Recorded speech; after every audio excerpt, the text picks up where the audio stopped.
Hello दोस्तों, exam loop में आपका स्वागत है। आज हम पढ़ने वाले हैं करंट अफेयर, जो कि यूपी पुलिस कांस्टेबल एग्ज़ाम के लिए बहुत ही महत्वपूर्ण है। यह करंट अफेयर पर हमारा सेकेंड लेक्चर है। फर्स्ट लेक्चर को भी आप देख लें। हमारे द्वारा करंट अफेयर को 3 पार्टों में पूरा कराया जाएगा, जिससे यूपी कांस्टेबल एग्ज़ाम में कम से कम 6 से 7 क्वेश्चन आने की उम्मीद है। चलिए इसमें पहला क्वेश्चन लेते हैं। हाल ही में नवंबर 2023 में भारत और किस पड़ोसी देश ने संयुक्त सैन्य अभ्यास सूर्य किरण में भाग लिया है? तो भारत के साथ कौन सा पड़ोसी देश सूर्य किरण में भाग लेता है? आपके ऑप्शन है श्रीलंका, म्यांमार, नेपाल या फिर मालदीव। तो यह नेपाल द्वारा इसमें भाग लिया जाता है। यह सैन्य अभ्यास पिथौरागढ़ अरुणाचल प्रदेश में हुआ है। तो आप देख लेंगे कि सैन्य अभ्यास से क्वेश्चन बार बार पूछता है। ये हमारा 2024 का जो यूपी कांस्टेबल एग्ज़ाम हुआ था उसमें यह आया हुआ क्वेश्चन है। तो आप पड़ोसी देश जितने भी भारत के हैं उनके साथ जितने भी सैन्य अभ्यास हैं उनको एक बार जान ले। दोस्ती भारत और मालदीव तथा श्रीलंका के बीच किया जाने वाला सैन्य अभ्यास है। वहीं बोंगो सागर जो कि भारत और बांग्लादेश के बीच किया जाता है, जबकि मित्र शक्ति भारत और श्रीलंका के बीच किया जाता है। तो इन्हें भी आप याद रख लेंगे, क्योंकि पड़ोसी देशों से संबंधित जितने भी मिलिट्री एक्सरसाइज होते हैं उनसे ही क्वेश्चन ज़्यादा पूछने की उम्मीद होती है। चलिए नेक्स्ट क्वेश्चन लेते हैं। भारत ने किस देश के साथ सैन्य अभ्यास नोमैडिक एलिफेंट किया है? आपके ऑप्शन है थाईलैंड, बहरीन, वियतनाम या फिर मंगोलिया। तो यह आपका मंगोलिया के साथ किया गया है, जो कि भारत के उमरोई यानी मेघालय में किया गया है। चलिए नेक्स्ट क्वेश्चन लेते हैं। संयुक्त अभ्यास मैत्री का आयोजन भारत और किस देश के बीच किया गया है? आपके ऑप्शन है थाईलैंड, जापान, फ्रांस या फिर ब्रिटेन। तो मैत्री भारत और थाईलैंड के बीच किया जाने वाला एक सैन्य अभ्यास है। चलिए नेक्स्ट क्वेश्चन लेते हैं। हाल ही में अभ्यास होपेक्स का आयोजन भारत और किस देश के वायुसेना के बीच हुआ है? तो आपके ऑप्शन है जापान, फ्रांस, मिस्र या फिर ऑस्ट्रेलिया। तो यह मिस्र के साथ किया जाता है। यहाँ पे जितने भी कंट्री हैं उनके आप राजधानियों के नाम भी याद कर लेंगे, क्योंकि इससे भी एक क्वेश्चन पूछा जाता है। जापान की राजधानी टोक्यो, वहीं फ्रांस की राजधानी पेरिस, जबकि ऑस्ट्रेलिया की राजधानी कैनबरा है। चलिए नेक्स्ट क्वेश्चन लेते हैं। पहले बहुराष्ट्रीय अभ्यास तरंग शक्ति की मेजबानी कौन सा देश करेगा? आपके ऑप्शन है भारत, नेपाल, बांग्लादेश या फिर श्रीलंका। तो यह भारत में होने वाला एक बहुराष्ट्रीय हवाई अभ्यास है तरंग शक्ति। चलिए नेक्स्ट क्वेश्चन लेते हैं। बहुराष्ट्रीय सैन्य अभ्यास रेड फ्लैग 24 का आयोजन किस देश में किया गया है? आपके ऑप्शन है भारत, जापान, फ्रांस या फिर यूएसए। तो यह आपका यूएसए के अलास्का में किया गया है। चलिए नेक्स्ट क्वेश्चन लेते हैं।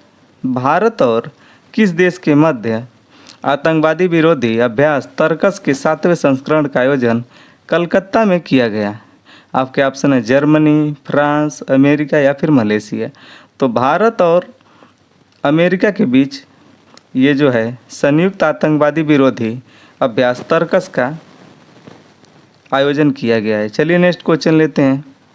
भारत और किस देश की सेना के मध्य एक्सरसाइज डस्ट लीग का आयोजन किया गया है? आपके ऑप्शन है तजाकिस्तान, अफ़गानिस्तान, उज़्बेकिस्तान या फिर ईरान। तो यह डस्ट लीग जो होता है उज़्बेकिस्तान के साथ किया जाता है। चलिए नेक्स्ट क्वेश्चन लेते हैं। भारत और किस देश के बीच एक्सरसाइज टाइगर ट्रायम्फ 2024 का आयोजन विशाखापट्टनम में किया गया? तो यह आपके ऑप्शन है फ्रांस, जर्मनी, यूएसए या फिर कनाडा। तो यह आपका जो एक्सरसाइज है यूएसए के साथ किया जाता है। चलिए नेक्स्ट क्वेश्चन लेते हैं।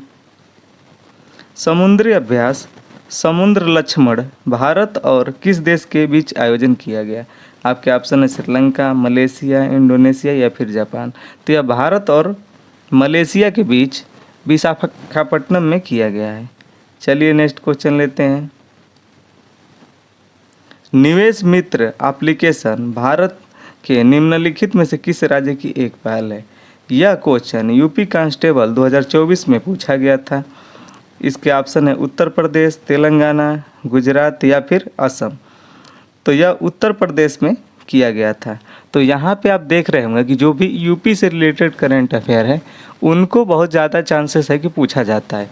तो इसमें हम आपको यूपी से जितने भी संबंधित करंट अफेयर हैं उन सभी को कराने वाले हैं, जिससे 1 से 2 क्वेश्चन ज़रूर आएंगे। चलिए नेक्स्ट क्वेश्चन देख लेते हैं। ये भी यूपी कांस्टेबल 2024 का जो एग्ज़ाम हुआ था 17-18 फरवरी में, उसमें यह भी आया हुआ था। उत्तर प्रदेश ने हाल ही में किस क्षेत्र में पीएम जय के कार्यान्वयन के लिए 2024 में पुरस्कार प्राप्त किया है? आपके ऑप्शन है उद्योग, स्वास्थ्य सेवा, शिक्षा या फिर कृषि। तो पीएम जय स्वास्थ्य सेवा से रिलेटेड एक योजना है। पीएम जय का फुल फॉर्म होता है प्रधानमंत्री जन आरोग्य योजना।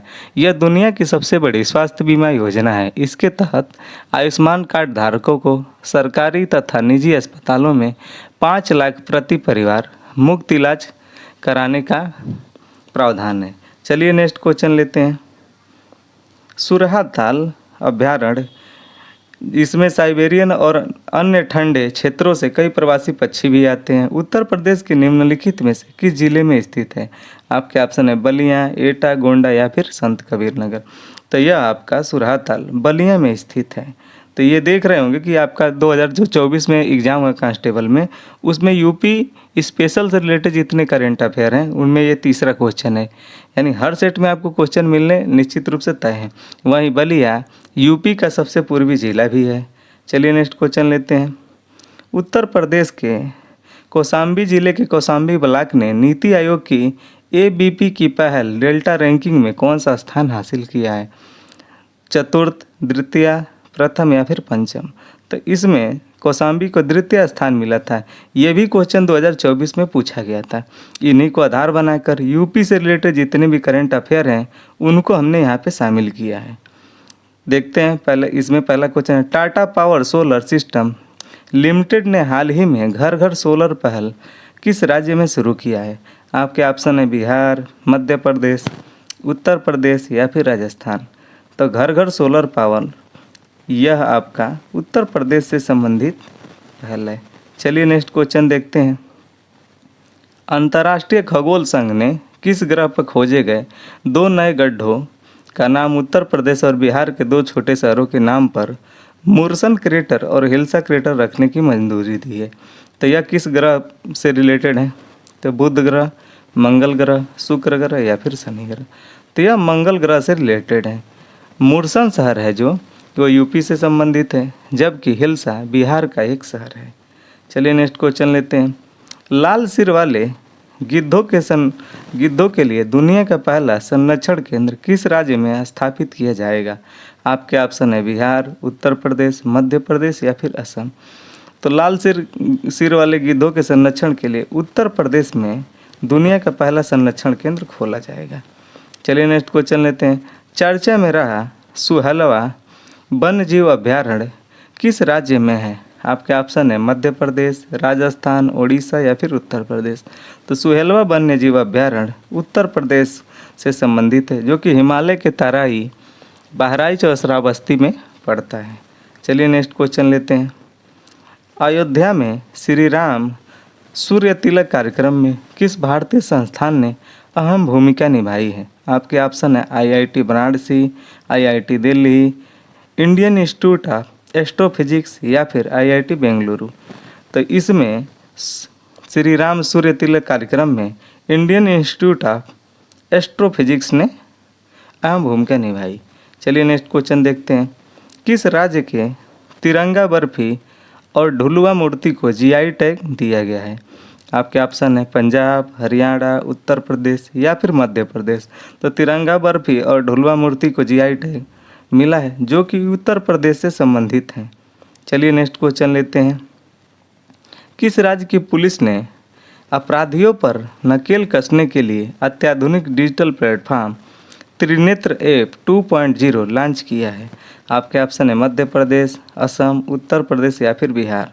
तो यह बिहार उत्तर प्रदेश से संबंधित है।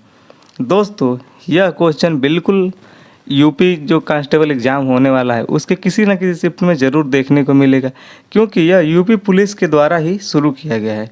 तो इस क्वेश्चन को, ये बहुत ही इम्पोर्टेंट है, इसको हमने 4 स्टार दिया है। चलिए नेक्स्ट क्वेश्चन देखते हैं। हाल ही में किस राज्य ने युवा उद्यमियों को सशक्त बनाने के लिए युवा उद्यमी विकास अभियान शुरू किया है? ऑप्शन है आपके बिहार, झारखंड, हरियाणा या फिर उत्तर प्रदेश। तो ये जो युवा उद्यमी विकास अभियान है यह उत्तर प्रदेश में शुरू किया गया है। चलिए नेक्स्ट क्वेश्चन लेते हैं। अयोध्या राम मंदिर के मुख्य वास्तुकार कौन है? आपके ऑप्शन है राम सुतार, चंद्रकांत सोमपुरा या फिर अरुण योगीराज या फिर जगन मोहन। तो यह जो इसके मुख्य वास्तुकार हैं राम मंदिर के, ये हैं आपके चंद्रकांत सोमपुरा। तो इसे आप याद रखेंगे। चलिए नेक्स्ट क्वेश्चन लेते हैं। उत्तर प्रदेश सरकार ने किस शहर को भारत की पहली AICTE के रूप में विकसित करने की घोषणा की है? आपके ऑप्शन है कानपुर, लखनऊ, आगरा या फिर फतेहपुर।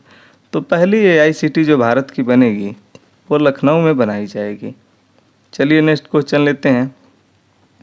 भारत की पहली सौर ऊर्जा से चलने वाली नाव का संचालन किस नदी में किया जाएगा? आपके ऑप्शन है यमुना नदी, गंगा नदी, घाघरा नदी या फिर सरयू नदी।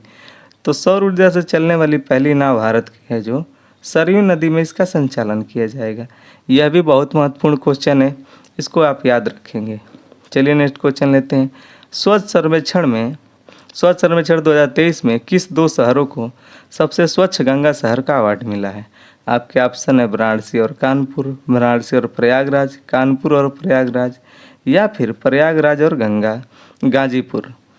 तो इसमें वाराणसी और प्रयागराज को 2 सबसे स्वच्छ गंगा शहर का अवार्ड मिला है। तो ये देख रहे हैं कितना महत्वपूर्ण क्वेश्चन है, आप इन सभी को याद रखेंगे। चलिए नेक्स्ट क्वेश्चन लेते हैं। अयोध्या जंक्शन का नाम बदलकर क्या रखा गया है? तो अयोध्या धाम, रामनगरी, अयोध्यापुरी या फिर श्री राम जंक्शन। तो अयोध्या जंक्शन का नाम बदलकर अयोध्या धाम रखा गया है। चलिए नेक्स्ट क्वेश्चन लेते हैं। उत्तर प्रदेश के किस जिले में भारत का पहला कन्या सैनिक स्कूल खोला गया है? आपके ऑप्शन है प्रयागराज, कानपुर, मथुरा या फिर झांसी। तो यह मथुरा में खोला गया है। मथुरा जहाँ पे ब्रजभाषा बोली जाती है और मथुरा लठमार होली के लिए भी फेमस है, इसे आप याद रखेंगे। चलिए नेक्स्ट क्वेश्चन लेते हैं। हाल ही में चिराग चंद्रशेखर शेट्टी ने किस खेल से संबंधित मेजर ध्यानचंद खेल रत्न पुरस्कार 2023 जीता है? तो यह आप क्वेश्चन देख रहे होंगे, यूपी कांस्टेबल 2024 में पूछा गया है, जो कि पुरस्कार श्रेणी का एक क्वेश्चन है। तो इनका संबंध बैडमिंटन से है। तो आप पुरस्कार से संबंधित जितने क्वेश्चन हैं उनको इसमें हमने शामिल किया है, इसे भी आप ध्यान से देखेंगे। देखिए ये भी नेक्स्ट क्वेश्चन पूछा गया था जो आपका पुरस्कार से ही संबंधित है। निम्नलिखित में से किस क्रिकेटर ने खेलों में उत्कृष्ट प्रदर्शन के लिए वर्ष 2023 का अर्जुन अवार्ड जीता है? आपके ऑप्शन है रोहित शर्मा, विराट कोहली, जसप्रीत बुमराह या फिर मोहम्मद शमी। तो यह मोहम्मद शमी जी को अर्जुन पुरस्कार मिला था 2023 का। नेक्स्ट क्वेश्चन देखते हैं। निम्नलिखित में से कौन सा भारत का सर्वोच्च नागरिक पुरस्कार है? पद्म विभूषण, भारत रत्न, पद्मश्री या फिर पद्म विभूषण। तो यह भारत रत्न होता है। तो ये भी देख रहे हैं कि आप पुरस्कार श्रेणी का एक क्वेश्चन है। इन्हीं क्वेश्चनों को देखते हुए हमने इसमें पुरस्कार के जितने भी क्वेश्चन हैं उनको शामिल किया है। आप इसे बहुत बारीकी से देखेंगे और याद कर लेंगे। चलिए नेक्स्ट क्वेश्चन देखते हैं। पेरिस ओलंपिक 2024 में मनु भास्कर ने भारत के लिए पहला मेडल के रूप में 10 मीटर एयर पिस्टल स्पर्धा में कौन सा पदक जीता है? स्वर्ण, कांस्य, रजत या फिर इनमें से कोई नहीं। तो मनु भास्कर जी के द्वारा कांस्य पदक जीता गया है। पेरिस ओलंपिक का आयोजन पेरिस में हुआ था, जो कि फ्रांस की राजधानी है। इसमें भारत का स्थान 71वां था। भारत ने 1 रजत तथा 5 कांस्य पदक जीता है, जबकि पेरिस ओलंपिक में यूएसए टॉप स्थान पे रहा, जबकि दूसरे स्थान पे चाइना रहा। यूएसए द्वारा 126 मेडल जबकि चाइना द्वारा 91 मेडल जीता गया। भारत के जो भी कांस्य मेडल या फिर रजत मेडल जीतने वाले खिलाड़ी हैं उनका नाम और किस खेल से वो संबंध रखते हैं उनको भी आप एक बार याद रख लें। स्वप्निल कुसाले, कांस्य पदक इनके द्वारा जीता गया है जो कि शूटिंग से संबंधित रखते हैं। वही अमन सहरावत ने भी कांस्य पदक जीता है जो कि एक रेसलिंग से संबंधित रखते हैं। वहीं नीरज चोपड़ा भाला फेंक यानी जेवलिन थ्रो में रजत पदक इनके द्वारा एकमात्र रजत पदक जीता गया है। जबकि पुरुष हॉकी टीम ने भी कांस्य पदक जीता है। मनु भास्कर एक ही ओलंपिक्स में 2 पदक जीतने वाली पहली भारतीय महिला बनी है। मनु भास्कर का संबंध शूटिंग से है, तो इन्हें आप पूरा याद रखेंगे। चलिए नेक्स्ट क्वेश्चन लेते हैं। किस खेल से संबंधित PR सिरजेस ने इंटरनेशनल खेल से संन्यास लेने की घोषणा की है? क्रिकेट, फुटबॉल, हॉकी या फिर बैडमिंटन? तो PR सिरजेस का संबंध हॉकी से है जो कि पेरिस ओलंपिक में भी इन्होंने भाग लिया। उसके बाद इन्होंने संन्यास की घोषणा कर दी। यह हॉकी टीम के गोलकीपर रहे हैं। चलिए नेक्स्ट क्वेश्चन लेते हैं। हाल ही में PM मोदी को किस देश के सर्वोच्च नागरिक सम्मान order of Saint Andrews the apostle से सम्मानित किया गया? ऑप्शन है आपके रूस, फ्रांस, स्पेन या फिर यूक्रेन। तो यह रूस द्वारा इन्हें सम्मान मिला। चलिए मोदी जी को जितने भी आपके सम्मान मिले हैं सर्वोच्च नागरिक सम्मान उनको आप एक बार देख लेते हैं। ऑर्डर ऑफ लुक गयाल्पो, यह भूटान के द्वारा मोदी जी को सर्वोच्च नागरिक सम्मान मिला है। Grand cross of the legion of honour, यह फ्रांस के द्वारा दिया गया मोदी जी को। वहीं grand cross of the order of honour Greece के द्वारा दिया गया। जबकि companion of the order of Logohu Papua New Guinea के द्वारा PM मोदी जी को दिया गया। तो इन्हें भी साथ में आप याद रख लेंगे। चलिए नेक्स्ट क्वेश्चन देखते हैं। पेरिस ओलंपिक 2024 में भारतीय दल का मुख्य प्रायोजक कौन है? Reliance group, Adani group, Tata group या फिर भारत एयरटेल? तो इसमें अडानी ग्रुप हमारे पेरिस ओलंपिक भारतीय दल का मुख्य प्रायोजक रही है। चलिए नेक्स्ट क्वेश्चन लेते हैं। पेरिस ओलंपिक के उद्घाटन समारोह में भारत के ध्वजवाहक कौन रहे हैं? आपके ऑप्शन है PV सिंधु, गगन नारंग, शरत कमल या फिर A और C दोनों। तो इसमें PV सिंधु और शरत कमल ये दोनों शामिल हैं। ऐसे में आपका D विकल्प सही है। चलिए नेक्स्ट क्वेश्चन लेते हैं। असम राज्य की वन्य जीव विज्ञानी डॉक्टर पूर्णिमा देवी वर्मन को किस पक्षी के संरक्षण के लिए व्हिटली गोल्ड अवार्ड से सम्मानित किया गया? तो आपका पहला क्वेश्चन तो यही हो जाता है कि व्हिटली गोल्ड अवार्ड किन्हें दिया गया है? तो डॉक्टर पूर्णिमा देवी वर्मन को। वहीं आपके ऑप्शन है ग्रेट इंडियन बस्टर्ड, ग्रेटर एजुटेटेड स्टार्क या फिर बांग्लादेश फ्लोरिकन या फिर भारतीय गीत। तो इन्हें ग्रेटर एडुजिटेंट स्टार्क के लिए व्हिटली गोल्ड अवार्ड दिया गया है। चलिए नेक्स्ट क्वेश्चन लेते हैं। हाल ही में किस अभिनेता को लता दीनानाथ मंगेशकर पुरस्कार 2024 से सम्मानित किया गया? आपके ऑप्शन है अक्षय कुमार, शाहरुख खान, अमिताभ बच्चन या फिर रणबीर कपूर। तो यह आपको अमिताभ बच्चन जी को दिया गया है। चलिए नेक्स्ट क्वेश्चन लेते हैं। मलयालम भाषा के प्रसिद्ध कवि प्रभा अत्रे को उनकी किस कृति के लिए प्रतिष्ठित 33वें सरस्वती सम्मान दिया गया है? तो पहला आपका तो क्वेश्चन यही हो जाता है कि सरस्वती सम्मान किसे मिला है? तो प्रभा वर्मा। और उनकी कृति कौन सी है? तो ऑप्शन है आपके सूर्यवर्म वामसम, हम यहाँ थे, रौद्र सात्विकम या फिर यादें और यादें। तो इन्हें रौद्र सात्विकम के लिए आपको सरस्वती सम्मान दिया गया है। नेक्स्ट क्वेश्चन देखते हैं। PV Narasimha Rao memorial award किसे प्रदान किया गया? रतन टाटा, रामनाथ कोविंद, S जयशंकर या फिर नीतीश कुमार। तो आपको PV Narasimha memorial award Ratan Tata जी को दिया गया है। चलिए नेक्स्ट क्वेश्चन देखते हैं।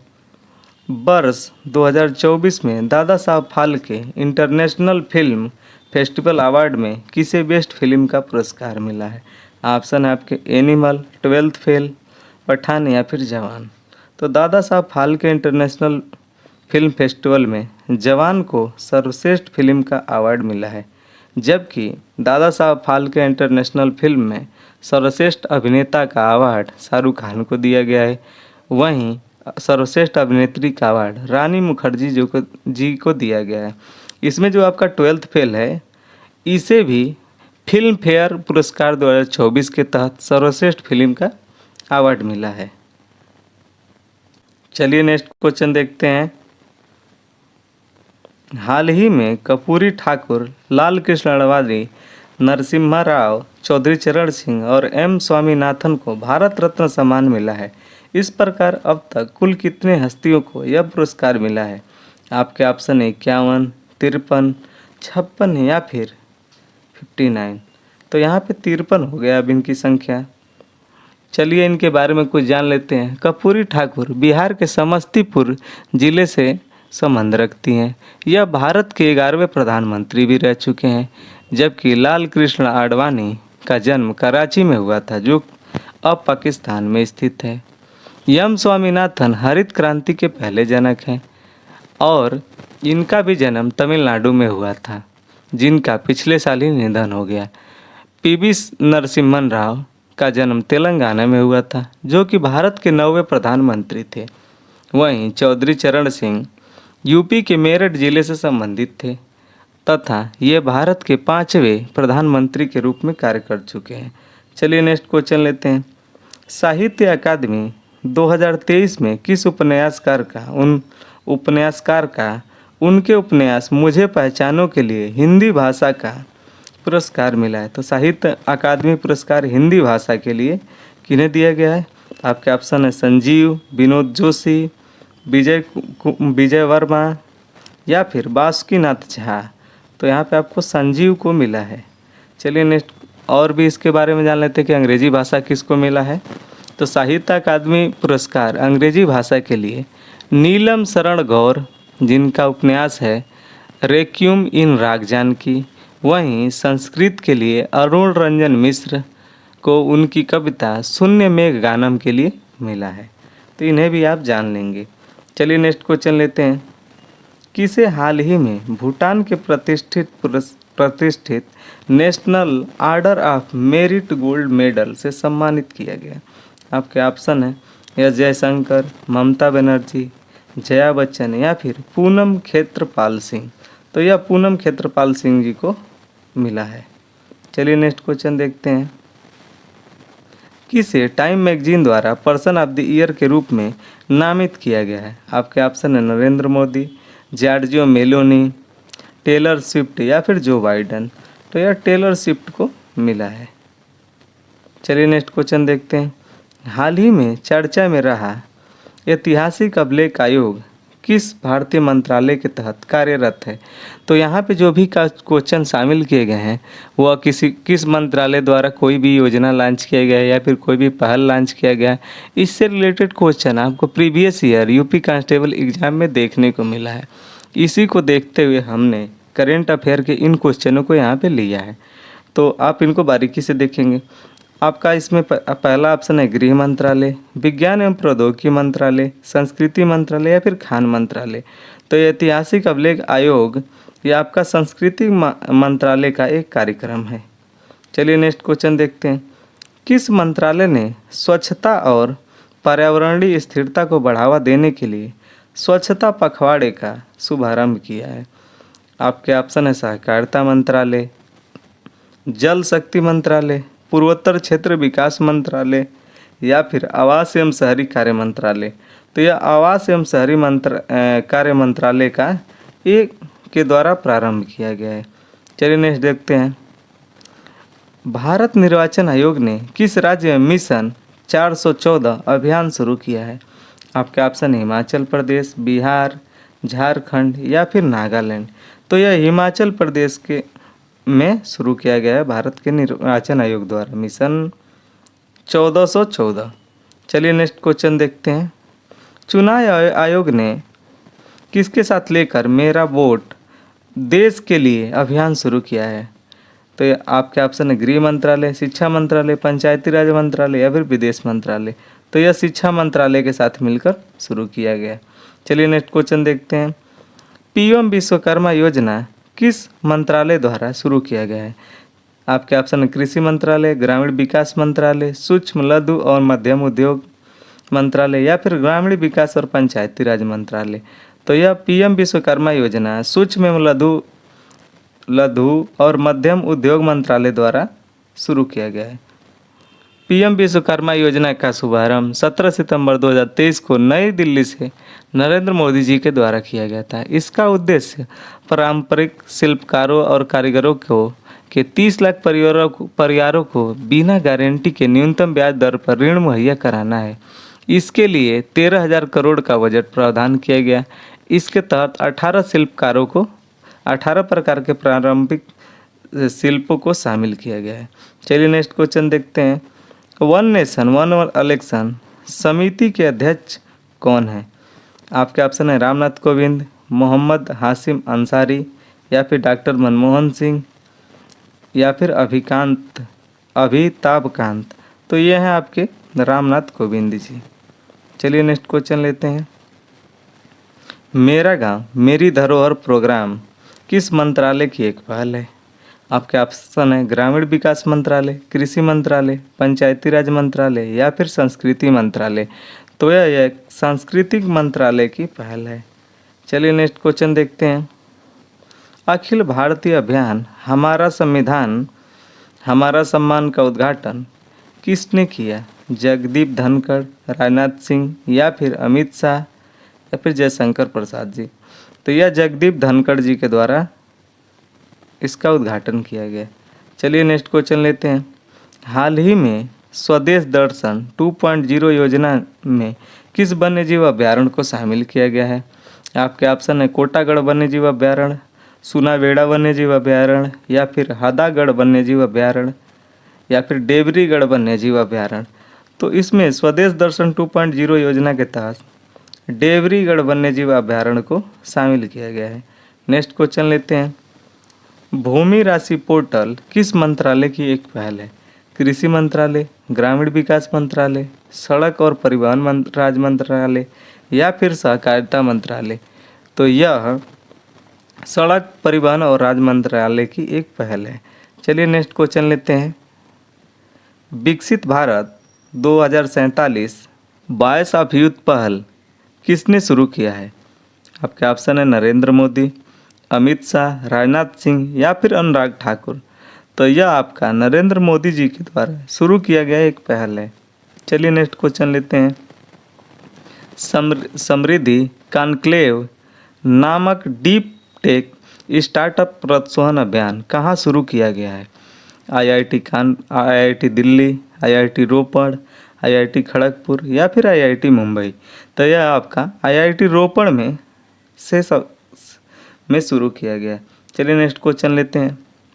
अब यहाँ पे कुछ क्वेश्चन हम इंडेक्स का शामिल कर रहे हैं, जिससे हर साल यूपी कांस्टेबल एग्जाम में एक क्वेश्चन जरूर देखने को मिलता है। वैश्विक पासपोर्ट सूचकांक 2024 में भारत की रैंक क्या है? आपके ऑप्शन है 81, 82, 83 या फिर 84। तो इसमें भारत को 82वां स्थान मिला है। चलिए नेक्स्ट क्वेश्चन लेते हैं। हाल ही में जारी वर्ष 2024 के पर्यावरण प्रदर्शन सूचकांक में भारत को 180 देशों की सूची में कौन सा स्थान मिला है? आपके ऑप्शन है 165, 169, 172 या फिर 176। तो इसमें भारत को 176वां स्थान मिला है। पर्यावरण प्रदर्शन सूचकांक एल यूनिवर्सिटी USA द्वारा जारी किया जाता है, जिसमें टॉप स्कोरर एस्टोनिया रहा है। चलिए नेक्स्ट क्वेश्चन देखते हैं। ग्लोबल पीस इंडेक्स में भारत को कौन सा स्थान मिला है? आपके ऑप्शन 114, 115, 116 या फिर 118। तो ग्लोबल पीस इंडेक्स में भारत को 116वां स्थान मिला है। वहीं 123 में इसे 126वां स्थान मिला था। Global Peace Index Institute for Economics and Peace द्वारा जारी किया जाता है। इसमें पहला स्थान आइसलैंड को मिला है। चलिए नेक्स्ट क्वेश्चन लेते हैं। ग्लोबल जेंडर गैप रिपोर्ट 2024 में भारत को कौन सा स्थान मिला है? आपके ऑप्शन 127, 129, 133 या फिर 136। तो इसमें भारत को 129वां स्थान मिला है। ग्लोबल जेंडर गैप रिपोर्ट विश्व आर्थिक मंच द्वारा जारी किया जाता है।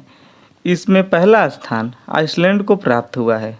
चलिए नेक्स्ट क्वेश्चन देखते हैं। हाल ही में जारी वर्ल्ड प्रेस फ्रीडम इंडेक्स 2024 में भारत को 180 देशों में कौन सा स्थान मिला है? तो दोस्तों 3 पार्ट में आपका करंट अफेयर आने वाला है। आगे भी वीडियो आएगा और उन्हें आप देखेंगे और शेयर ज़रूर करेंगे क्योंकि यह बहुत ही हेल्पफुल है। तो आपके ऑप्शन है 151, 153, 156 या फिर 159। तो इसमें भारत को 159वां स्थान मिला है।